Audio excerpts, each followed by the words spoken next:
Guys, yung ating layout dito. So gumagawa kasi tayo ngayon ng tinatawag na kulungan ng baboy. So nandito tayo. Pasukin natin. So ito yung ating mga kambing guys. Ito yung mga manok natin. Meron po tayong pabo dyan. Tara, punta natin. Ganito.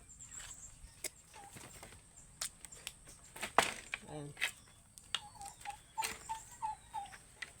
So ito yung mga ating mga kambing guys. Bali 4 yung kambing.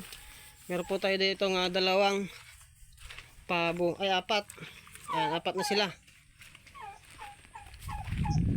Ito yung ating mga manukan. Makikita natin dito guys.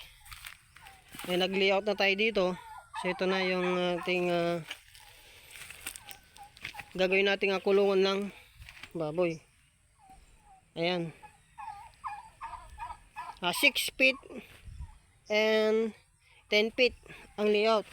So bali 200 yung ating gagamitin na hollow blocks at 8 simento.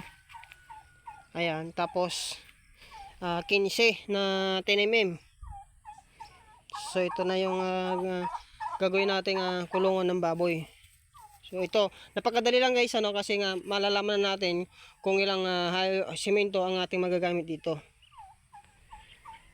Ayan. Ang gagawin lang natin dito ay i-divide lang natin sa 200 divided by 28. So magiging 8 cement na po yung guys. So ganun lang kadali ang mag-compute para malaman po natin kung ilan pong semento ang ating pong magagamit dito. So ito yung ating pong layout at gagawa na po tayo ng kulungan ng baboy.